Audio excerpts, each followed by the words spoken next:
The consequences of COVID lockdowns have been terrible for children. I think we can all agree that. Absolutely. I mean, I take it you weren't in favour of lockdowns? I ignored it from day one. I'm not being told whether I can or cannot live in my house. I partied harder than the government did, Good. I think. And no, but I noticed it was damaging for my kids as well. And then you're reading all of the stuff that's coming out now about these 20-point IQ drops and 2-year-olds who can't read facial expressions. Yeah. I think it was a brutally criminal, appalling thing to do to a country, and we're going to be. It's not just children; it's an entire generation that's going to suffer for this. But anyway, before we get into it, going to do a bit of shilling for the website. Go over to lotus.com if you'd like to support us and sign up, £5 a month, and you can get access to our vast library of premium content, such as Mao's Cultural Revolution Book Club, that will be live by the time people on YouTube are watching this, and will be live at 3:30pm this afternoon.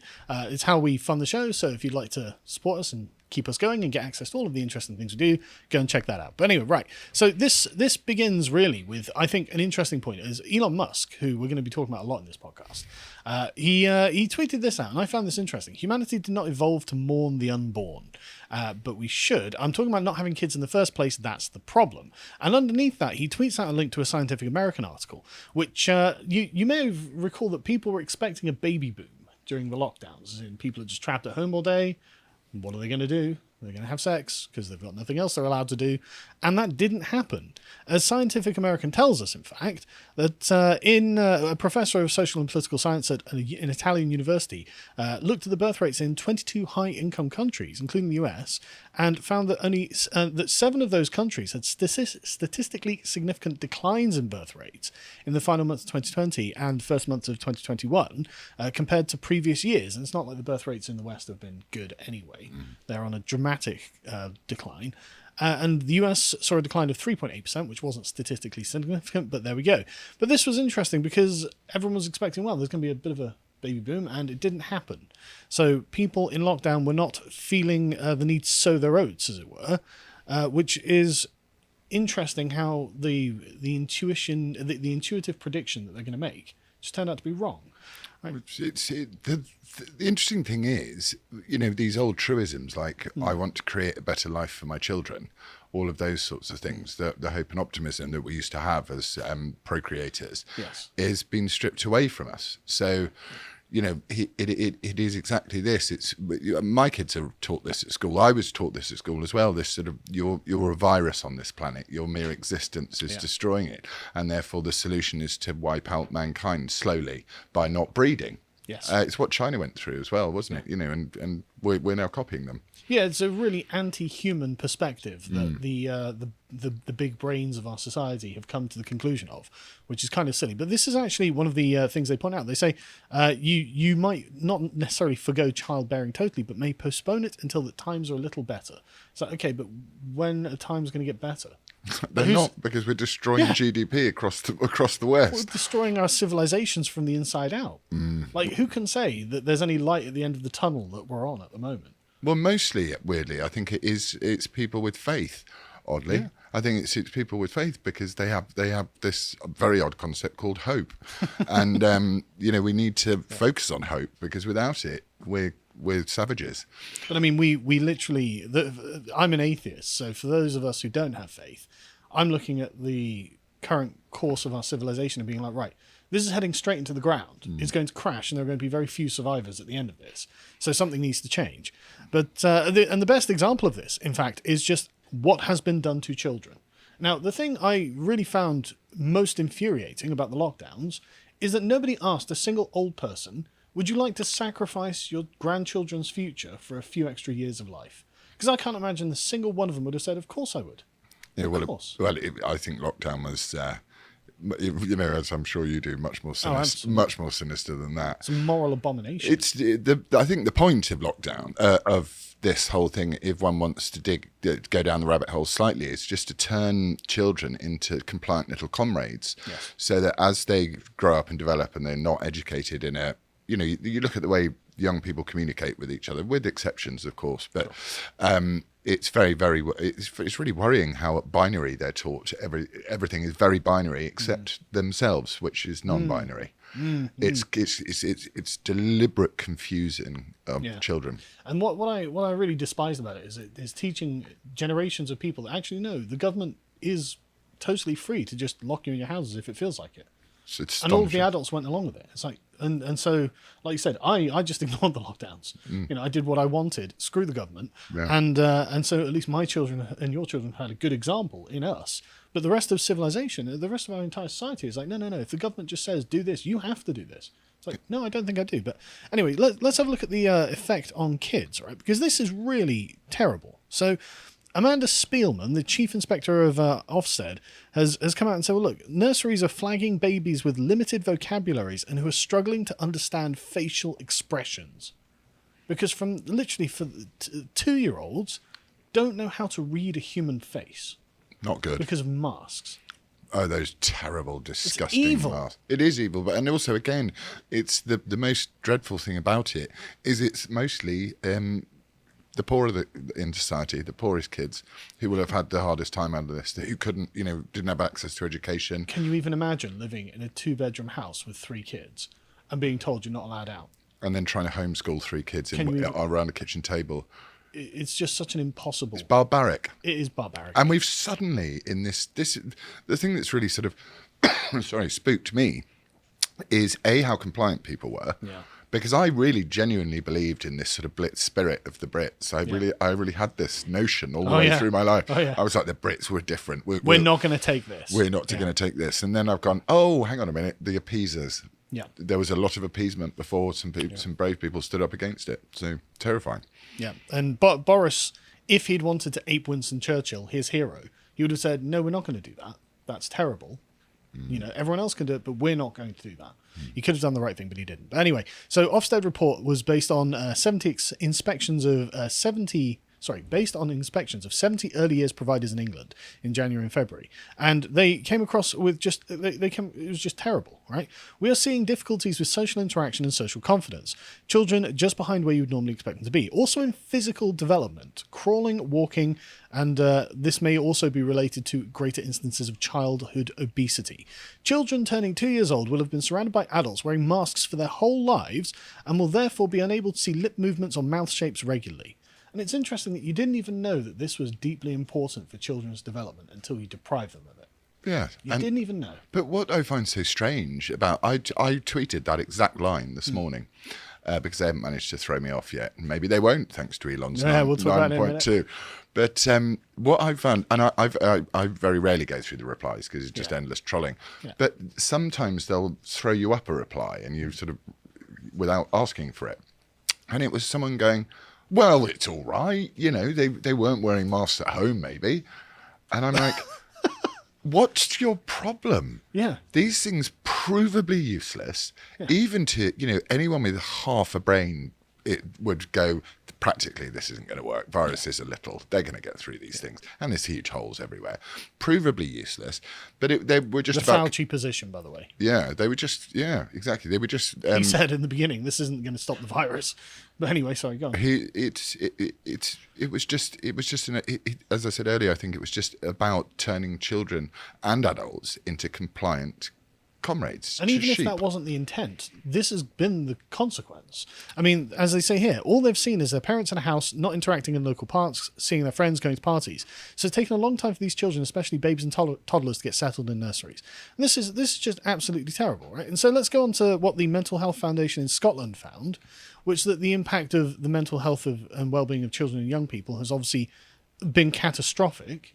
So we've made them asocial, incapable of really reading one another's facial expressions, and depressed. Yeah. And miserable.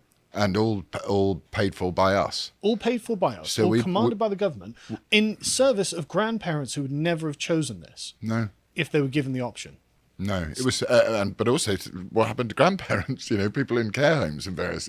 Every single strata of society was destroyed by this. Yeah. And what the bit that gets on my scapegoat is the fact that we paid for it. We pay in taxes to the government. The government spent 400, 500 million pounds advertising in their propaganda arm, the mainstream media. And so one of the best things to come out of this is that people now no longer trust the media. Those of us who are sceptical, and one needs to have skeptics in society, and waking up will not believe a single thing they read in the papers ever again. Yeah, anything that's opinion or value based is definitely false. Well, it's also just the front page of any newspaper. If you look at it and you go, right, that's what you want me to think. But isn't that interesting? How we paid the government to abrogate our rights. I lost both of my remaining grandmothers during the lockdown. You could see them deteriorate. Yeah. They just. I'm sorry. It's okay. I lost my mother during lockdown. Yeah. I'm sorry to hear it. It's just, you.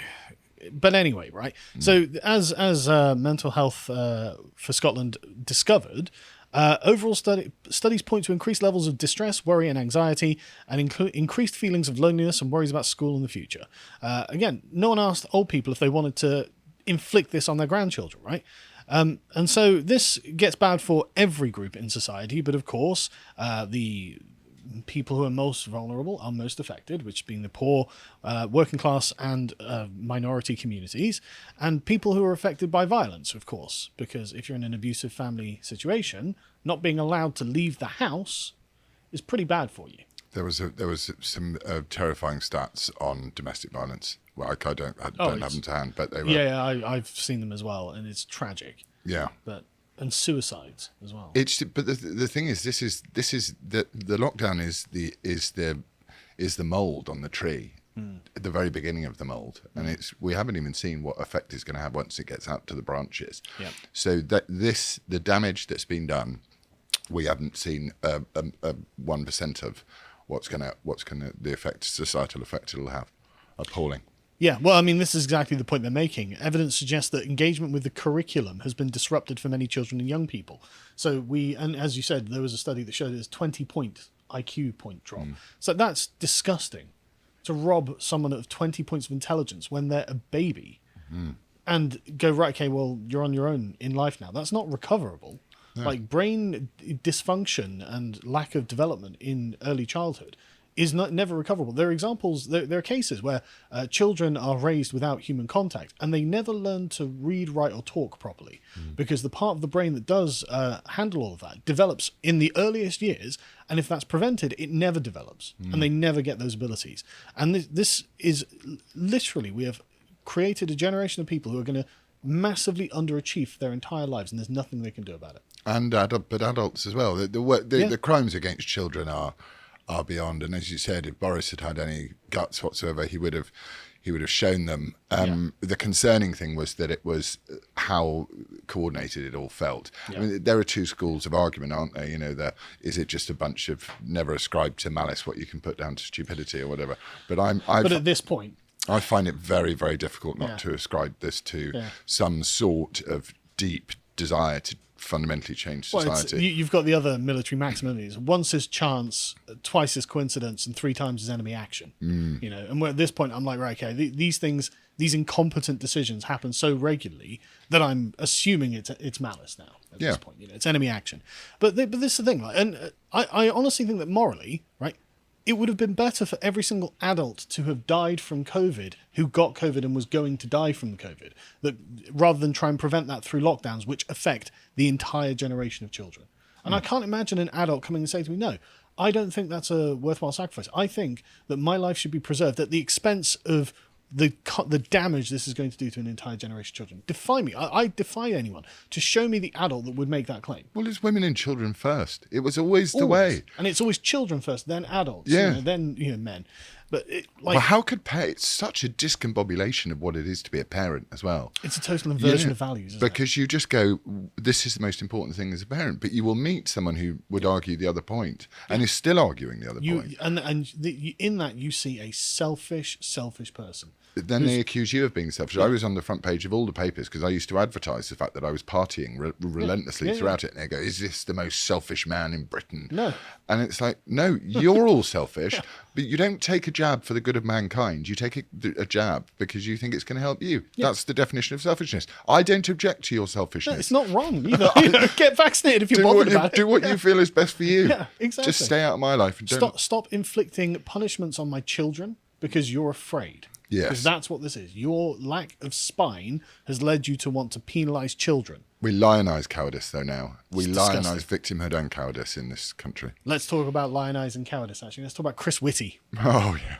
Chris Whitty has come out and been like, oh, yeah, those lockdowns, they're likely to have substantial long-term damage to children. Oh, really, Chris? Oh, really? That's very interesting, right? This is what he says. He told a conference that many aspects of public health had gone backwards over the last 2 years, including significant worsening in childhood obesity. He said that the evidence suggested there had already been an impact on mental health of children with the rise of eating disorders, and there may be much longer-term consequences yet to be seen. Yeah, that's right. And anyone with an ounce of prudence would have been like, yeah, I don't think we should actually make everyone mask up and lock down the entire country because it might have a negative effect on children. And on the health service that we were meant to be protecting. You know what? Screw the health service. I don't even care. But the point being, instinctively, this is obviously going to be bad for kids. You just don't. You don't need evidence. You can be like, no, I intuit that that's not a good thing to do to my children. Or to your children, to any other's children. And yet they're like, yeah, we don't have the evidence. I don't need the evidence. This is it. This is me abductively reasoning that this is going to be the case. Could it be though one of the symptoms of one of the unintentional symptoms of this suicide of the formerly liberal West, that we're so spoilt that we think and scared, and we've never suffered really many generations, that we think, well, come on, locking up a child for 2 years if it means that I can go back to St. Moritz on a skiing holiday. It's sort of the arrogance of what the West has become, and it's the hard times make strong men. It's that line again, and we are at the weak men stage, aren't we? It's hard to believe that our grandparents, of our generation, our grandparents would have agreed to this. No, it's genuinely hard to imagine. Well, they might have done if it had been, but I mean, they didn't during the. I don't know. I don't have enough knowledge of what happened during the Spanish flu, but it was going on throughout World War One, wasn't it? Yeah, it just ripped through the world basically. Yeah. And Spanish flu was way more deadly than COVID. And it attacked younger people with more powerful immune systems, didn't it? Rather than this was very obviously got an IFR rate for older people. I mean, that was the thing, scale. And they knew the scale. Yeah. Chris Whitty knew the scale. He knew that 85% of over 80s or something survived COVID. There was anyway. So carrying on, Chris Whitty also pointed out that elderly people had also suffered as a result of long periods of isolation. It's like, yeah. So who is the architect of these lockdowns, Chris? Oh, that's right. It was you. You did this, right? He advocated lockdowns back in 2020. If you can go to the next one, John. You can see this back when there were 55 people dead, apparently, having tested within 28 days for COVID. March, it's like, yeah, okay, we're going into lockdown. Chief Medical Officer for England, Professor Chris Whitty, said measures to tackle the spread of the disease would need to be in place for, quote, a prolonged period. He added, we should not be under any illusions that if we just do this for a couple of weeks, it's sufficient.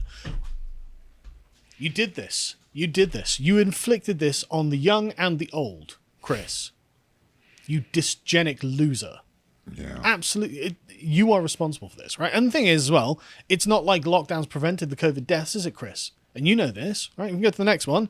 The evidence has come out that just shows this. Fairly recently, actually, this came out, that in the past weeks, a series of reports probing the science that has underpinned key pandemic decisions. The Mail on Sunday has investigated the accuracy of PCR tests and the chaotic way they were recorded, and they've found that basically it looks like the cure has been worse than the disease. Professor Mark Woolhouse, an epidemiologist at the University of Edinburgh, published a book called The Year the World Went Mad about the UK's pandemic policy failures. He says, I think that lockdown will be viewed by history as a monumental mistake on a global scale for a number of reasons. The obvious one is the immense harm of the lockdown, more than any other measure did in terms of the economy, mental health, and on the well-being of society. But many analyses suggest that the lockdown itself didn't have a huge impact on reducing the health burden. That was achieved in other ways. Well, also, not only did lockdowns not save any lives, but lockdowns are going to cost hundreds and hundreds of thousands of lives. Yes. And the NHS we were meant to protect now has a waiting list of how long?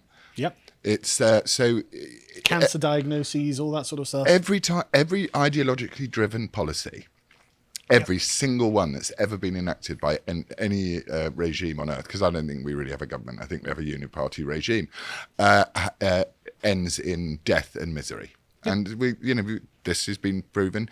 The cancer deaths, I think they're saying there's 50,000 at least undiagnosed cancers that could have been saved. Think about all of the other diseases that could have been saved. It was ideologically driven. Yeah. And the minute someone makes a move like that, which is lockdown, my instinctive thing is no, bad idea. Yeah, and this is the problem with central planning as a key concept.